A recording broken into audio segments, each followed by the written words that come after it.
how do you even evaluate what a quarterback is doing in preseason? Like, what matters to you? So for me, all I'm looking for are little idiosyncrasies that the casual fan has no idea is transpiring. The first thing I want to see is how calm are they when it becomes chaotic? Does it look like they're able to go through the progressions within the structure of the pocket and deliver the ball accurately? That's the first thing I'm looking for, because sustainable quarterback play starts there. And if I see that, then I look at, do they have other elite traits? And this is where you get to Caleb, who I'm assuming we're going to talk about a lot. You I think assume he really, correctly. I think he struggles. He struggles really, really badly with that first concept that I'm looking to see, but he excels at the elite trait part, if that makes sense. Can you give an example of what you're seeing out of like maybe the It, struggle? It doesn't have to be super specific, but just illustrate. I had Jaden Daniels rated as #1 quarterback in this draft. Go look at Jaden Daniels' preseason tape and then look at Caleb Williams. Everything Jaden does so far has been within the structure of the offense for the most part. Yet we know he has the same elite abilities that Caleb does. Fast forward, when you look at the Bears, Caleb seems to still be struggling throwing the ball on time in rhythm. And his spectacular plays are because of his spectacular talent. So I made an analogy the other day. I was hosting on The Odd Couple on Fox Sports I was filling in for Chris Broussard. It was me and Rob Parker. Caleb Williams reminds me of Anthony Edwards. Think about Anthony Edwards as a rookie. All he really could do was dunk. He was magnificent now. He was on the highlights all the time, but all he could really do is dunk. Now look at him fast forward to now. He's a part of the Olympic team. He's a well-rounded player. He's considered one of the top 10 players in the world with the potential to be the best. I think that's what Caleb's career arc is going to look like as well. Well, if you don't trust his ability right now to get it out on time from the pocket, that means people are going to have to probably downgrade their Bears expectations. Oh, yeah, y'all are delusional. Like, y'all are on Cowboy fan base delusion level.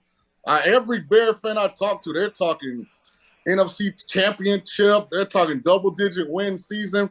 For context, I have the Bears going 7-10 because I'm more of a realistic person. I think they're a better overall team from a talent standpoint, but I do think they have some pieces. They got to figure out how they fit. They've got some young players who are going to take time to develop. The division is a lot tougher than it has been. Green Bay and Detroit looking like they're both capable of being Super Bowl teams, and Minnesota having everything but probably consistency at quarterback. So I think when you put all those things together, I think the expectations are high, but hey, I'm not going to rain on the Bears parade. I get the energy of the last decade and how they're starving, but it is Cowboy delusional. Oh, you mean what's wrong with, almost 30 years of not going to the NFC Championship game, Shaun? I mean, Jerry Jones is totally going to sign CeeDee Lamb. I think that's absolutely happening. It's not that bad, is it? It can't be that bad. I don't know what Jerry's doing because he hasn't paid anybody else. That's the strange thing with the Cowboys. He hadn't paid Dak. He hadn't paid Michael Parsons. Like, I don't really know what Jerry's doing. But I guess when you're the owner, you can make those decisions, right? We'll see. So Shaun, if these are some of the things that you feel like you're seeing with Caleb, how do you suspect that defenses, once we get into the regular season, are gonna try to defend him? How do you keep him from using some of the special and force him into a box? I mean, the one thing about defenses is they take on the personality of their defensive coordinator. So a heavy blitz guy is not going to play zone because Caleb's the quarterback. A heavy zone guy is not going to go blitz crazy because Caleb's the quarterback.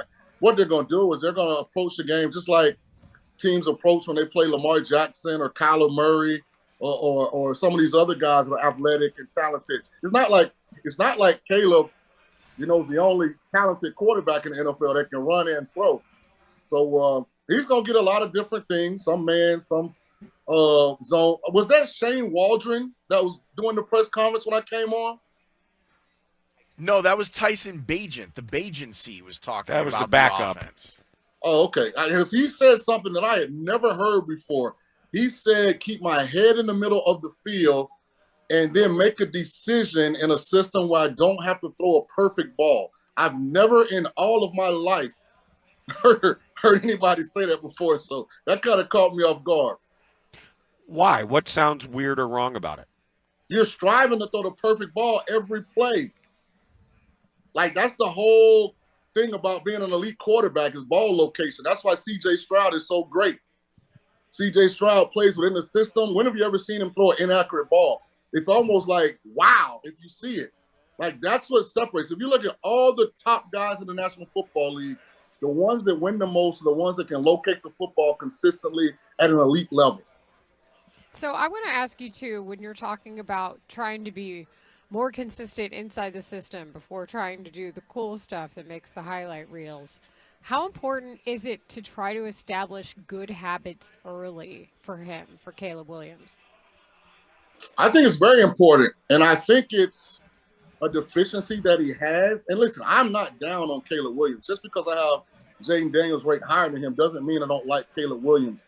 But I think he needs to be coached really hard about seeing the field. I don't think he sees the field consistently. If you just watch him and you stop being a fan for a second when you watch him and start being really critical of what he does the first 2 seconds after the ball is snapped, it never really seems like he's able to diagnose what the defense is doing, make a decision where to throw the ball, anticipate where the ball should go, and let it loose. And I'm not saying he can't get to that. I'm just saying right now, as we said in August of 2024, if I'm watching from a distance, if I'm looking at all the USC film, if I'm looking at what I've seen so far in the preseason, for some reason it doesn't happen like that. He's much more comfortable kind of pump faking to the right, doing a silhouette, making a guy miss, start stopping, then finding somebody in the scramble drill. He just seems more comfortable than when it's the first 2 seconds after the ball is snapped within the structure of everything. I mean, for a Bears fan who's listening to you, Shaun, they might think that you're describing the last quarterback. Well, see, here's the difference between Caleb and Justin.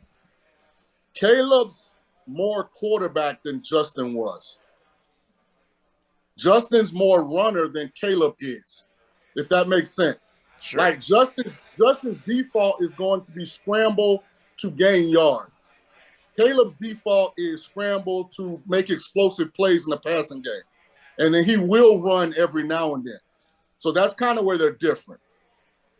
Well, it's the difference between true scrambling and being a running quarterback, I think, because we think of the term scramble. Scramble means you keep running around so you don't get sacked to give yourself time to throw a touchdown pass.